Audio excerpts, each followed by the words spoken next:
Charlie Crow in the Snow by Paula Metcalf.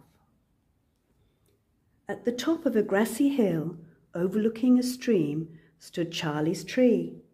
He was so proud of his magnificent home. Sometimes Bear and Swallow came to visit, and they told stories and watched the sunset. Charlie felt like the happiest crow alive. But all of that was before the strange happenings started.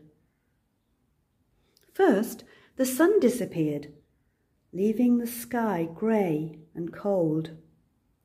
Maybe it's staying in bed, thought Charlie. A few days later, the leaves on his tree started to flutter away. "Stop! Come back!" he squawked. And when Charlie went for his Sunday bath, he got the biggest surprise of all. Somebody had turned the water to glass.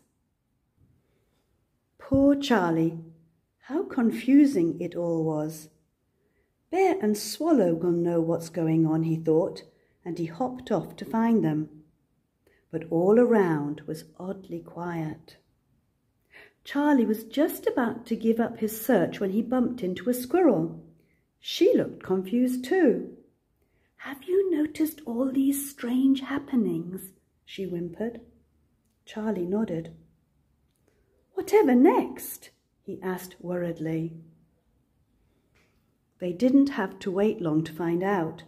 Moments later, white flakes started floating down from the sky. "Oh dear!" exclaimed Charlie.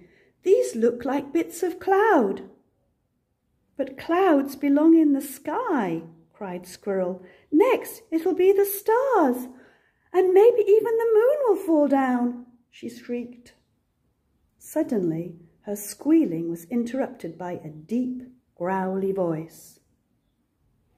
"Keep it down out there," the voice said. "Some of us are trying to sleep." "There you are, Bear," exclaimed Charlie. "Help us! The clouds are falling down and the water has turned to glass."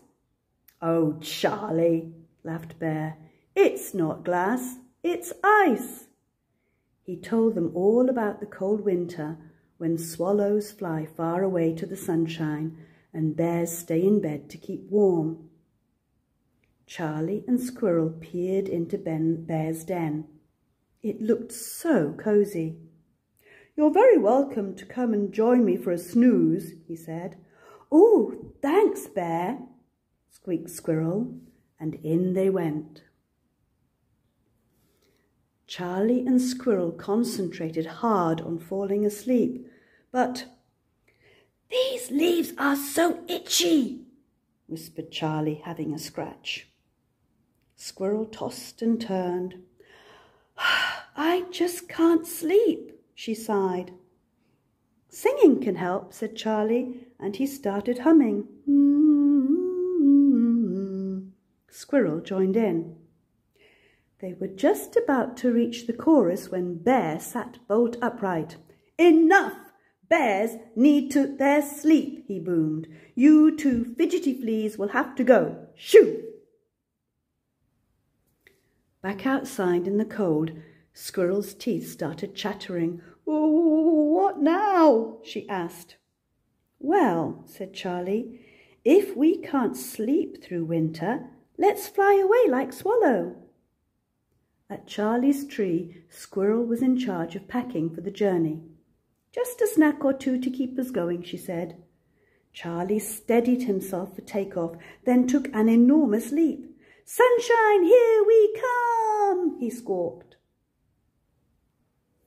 But it wasn't so easy flying with a passenger. "Oh dear!" cried Charlie. "Oh no!" cried Squirrel. "Oh, help!" they both cried together. They closed their eyes and waited for the crash landing. But instead they landed "flumph" into a soft, snowy heap.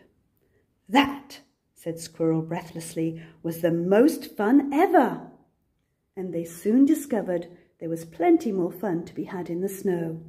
"Isn't winter perfect?" laughed Squirrel. "Oh, yes," Charlie agreed, "although I wish Bear and Swallow were with us."